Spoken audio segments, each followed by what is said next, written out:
नमस्कार दोस्तों, आज का वीडियो बहुत ही महत्वपूर्ण होने वाला है उन सभी कैंडिडेट्स के लिए जो कि ट्राइबल और एजुकेशन डिपार्टमेंट में सिलेक्ट हो चुके हैं और अपनी ज्वाइनिंग का इंतजार कर रहे हैं। इसके अलावा यह वीडियो उन सभी कैंडिडेट्स के लिए भी बहुत ही महत्वपूर्ण होने वाला है जो कि वेटिंग में हैं और अपनी वेटिंग क्लियर होने को लेकर लालायित हैं। आपको बता दूं दोस्तों कि वेटिंग वाले अभी अपने आप को वेटिंग में ना समझें और जो चयनित हो चुके हैं वो भी अपने आप को चयनित की कैटेगरी में ना माने, क्योंकि बहुत बड़े फेरबदल यहाँ पर होने वाले हैं। दोस्तों, बड़ी संख्या में चयनित अभ्यर्थियों के बाहर होने की उम्मीद जताई जा रही है। इसके पीछे की वजह क्या हो सकती है, इन कारणों पर चर्चा करेंगे और साथ ही बात करेंगे कि सेकंड काउंसलिंग में वेटिंग वाले कैंडिडेट्स को लेकर क्या स्थिति होने वाली है, कहां तक वेटिंग क्लियर हो सकती है और पद वृद्धि के साथ क्या सेकंड काउंसलिंग होने वाली है, पद वृद्धि की क्या संभावना है। तो तमाम कारणों पर और तमाम चीजों पर आज हम इस वीडियो में चर्चा करने वाले हैं दोस्तों, इसलिए इस वीडियो में अंत तक बने रहना है आपको और चैनल को लाइक शेयर और सब्सक्राइब भी करते रहना है ताकि आपको इसी प्रकार की अपडेट यहां पर मिलती रहे।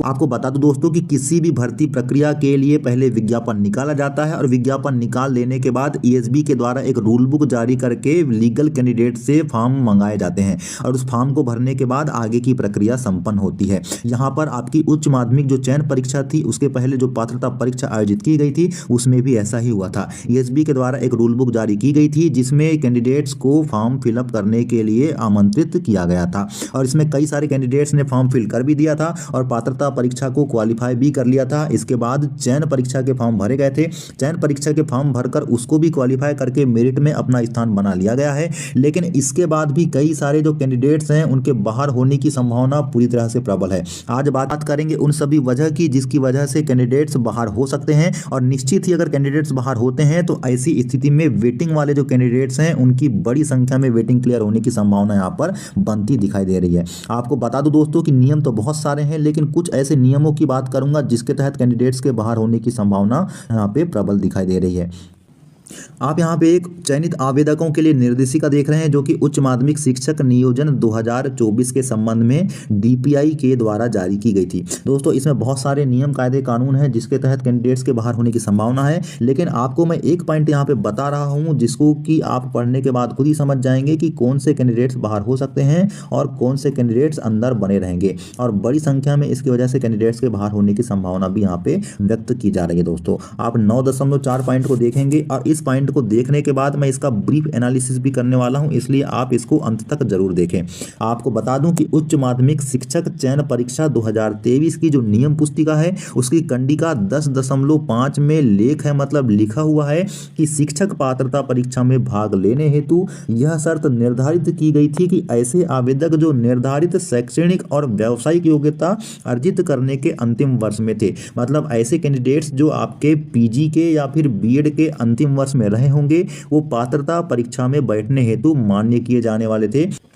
मतलब पात्रता परीक्षा के आवेदन करने की जो अंतिम तिथि थी 27/1/2023 तक, तो उस स्थिति में अगर वे अंतिम वर्ष में रहे होंगे आपके पीजी या बीएड के, तो वो पात्रता परीक्षा में बैठने के लिए मान्य थे। ऐसे अभ्यर्थियों को चयन परीक्षा के उपरांत अगर पात्र पाया जाता था तो उनको मेरिट क्रम में शैक्षणिक योग्यता संबंधी अर्हता अर्जन की जो संदर्भ तिथि है उसमें विभाग में जिस दिनांक को दस्तावेज मांगे जाएंगे उस दिनांक को प्रस्तुत करने होंगे, अर्थात उस तिथि को अभ्यर्थी द्वारा परीक्षा अंक सूची या उपाधि धारित किया जाना अनिवार्य होगा। ऐसे अभ्यर्थी जिनके पास शैक्षणिक योग्यता नहीं है अथवा जो निर्धारित शैक्षणिक या व्यावसायिक योग्यता मतलब पीजी या बीएड अर्जित करने के अंतिम वर्ष में अध्ययनरत नहीं थे और त्रुटिपूर्ण जानकारी देकर पात्रता परीक्षा में सम्मिलित होकर पात्रता अर्जित कर ली है, तो ऐसे अभ्यर्थी को गलत जानकारी देकर परीक्षा में सम्मिलित होने के कारण उनकी अभ्यर्थिता नियुक्ति हेतु अमान्य की जाएगी। जी हाँ दोस्तों, आपको बता दूं कि वे सभी कैंडिडेट्स जो आपके सेकेंड ईयर में रहे होंगे, चाहे वो एमएससी का हो, एमए का हो या बीएड का हो, तो वैसे ही कैंडिडेट्स को यहाँ पर नियम में शामिल किया जा रहा है, मतलब इनको लीगल माना जा रहा है और लीगल मानने के बाद भी इनकी जो शैक्षणिक और व्यावसायिक योग्यता है या आपके डॉक्यूमेंट्स वेरिफिकेशन के पहले तक कंप्लीट हो जाने की, दस्तावेज अपलोड करने के पहले तक कंप्लीट हो जाने की बात यहाँ पर कही गई है। तो आपको बता दूं कि ऐसे बहुत सारे कैंडिडेट्स आपको मिलने वाले हैं जो कि फर्स्ट ईयर में थे और फर्स्ट ईयर में होने के बावजूद उन्होंने पात्रता परीक्षा के लिए फॉर्म अप्लाई कर दिया था था, पात्रता परीक्षा को भी क्वालिफाई कर लिया था और चयन परीक्षा में पास करके अपना स्थान भी मेरिट में बना लिया था। लेकिन अब जब डॉक्यूमेंट्स वेरिफिकेशन के समय वो बाहर होने वाले हैं तो उनको एक अलग ही चिंता सता रही है, क्योंकि इतनी मेहनत करने के बाद, इतनी दो परीक्षाओं को पास करने के बाद यदि कोई कैंडिडेट्स आपके शैक्षणिक योग्यता प्रमाण पत्र प्रस्तुत नहीं कर पाने की वजह से बाहर हो जाता है तो ये बहुत ही दुख का विषय होता है। आगे आप देखेंगे यहाँ पे कि उक्त कंडिका अनुसार ऐसे अभ्यर्थी जो शैक्षणिक सत्र 2022-23 में स्नातकोत्तर या बीएड के मतलब पीजी, पोस्ट ग्रेजुएट या बीएड के अंतिम वर्ष में थे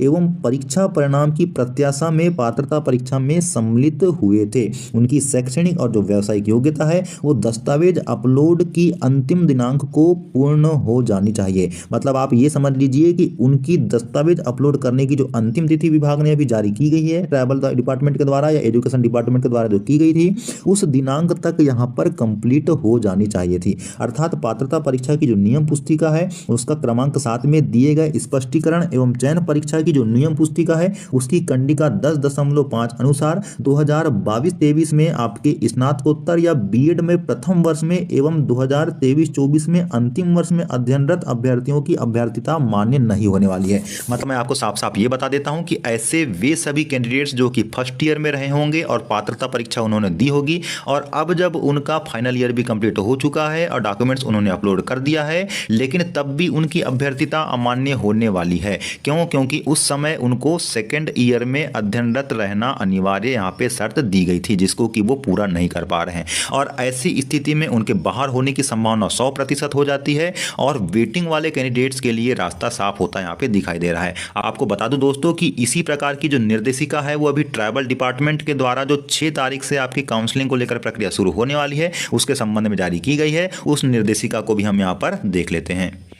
आप यहाँ पे देख सकते हैं कार्यालय आयुक्त जनजातीय कार्य विभाग मध्य प्रदेश के द्वारा भी उच्च माध्यमिक शिक्षक नियोजन 2024 के चयनित आवेदकों के लिए एक निर्देशिका जारी की गई है। इस निर्देशिका में भी यह बातें स्पष्ट कर दी गई है। आप यहाँ पे 9.4 पॉइंट को देखेंगे तो आप पाएंगे कि वे सभी नियम और निर्देश जो कि मैंने अभी डीपीआई की निर्देशिका में पढ़कर आपको और विश्लेषित करके बताया था, वह सभी नियम यहाँ पर भी लागू हो रहे हैं। तो यहाँ साफ है दोस्तों कि ट्राइबल और एजुकेशन डिपार्टमेंट उन सभी कैंडिडेट्स को बाहर करने वाला है या वो सभी कैंडिडेट्स बाहर होने वाले हैं जो कि पात्रता परीक्षा के समय प्रथम वर्ष में अध्ययनरत थे और किन्हीं कारणों की वजह से उन्होंने यहाँ पे फॉर्म डाल चुका था। अब चूंकि जब उनकी डिग्री भी कंप्लीट हो गई है, लेकिन इसको विभाग कंसीडर नहीं करने वाला है क्योंकि विभाग के नियम पहले से ही तय है। और अगर दोस्तों अगर ऐसे नियमों की बात की जाए तो इन नियमों के दायरे में बहुत सारे कैंडिडेट्स ऐसे आ रहे हैं जो कि प्रथम वर्ष में थे और उन्होंने पात्रता परीक्षा का फॉर्म भर दिया था और चयन परीक्षा में भी सम्मिलित होने के बाद अपना स्थान उन्होंने चयनित कैटेगरी में बना चुका था।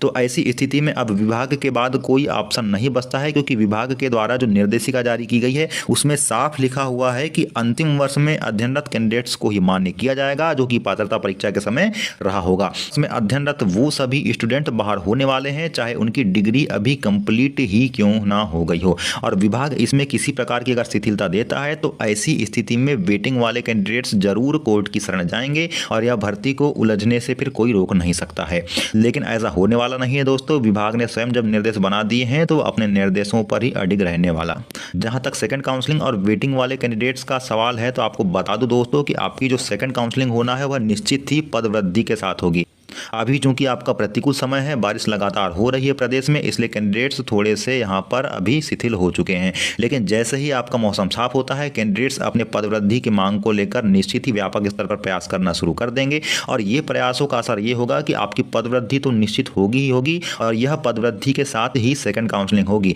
और अभी जो वेटिंग वाले कैंडिडेट्स हैं वो उन चयनित अभ्यर्थियों के बाहर होने की वजह से जो बची हुई सीटें हैं, उन सीटों के अलावा पदवृद्धि की जो सीट होगी उन सभी को मिला दिया जाए तो बहुत लंबी संख्या में वेटिंग क्लियर होने की पूरी संभावना है दोस्तों। हम भी चाहते हैं कि वेटिंग क्लियर हो, इसलिए हम भी इस मुहिम से जरूर जुड़े हुए हैं। आप भी चैनल को लाइक, शेयर और सब्सक्राइब जरूर करें दोस्तों। चैनल को सपोर्ट करें, अपना प्यार यूं ही बनाए रखें दोस्तों। इसी प्रकार की अपडेट मैं आपके बीच लाता रहता हूं और आगे भी लाता रहूंगा। आगे तक की अपडेट के लिए नमस्कार।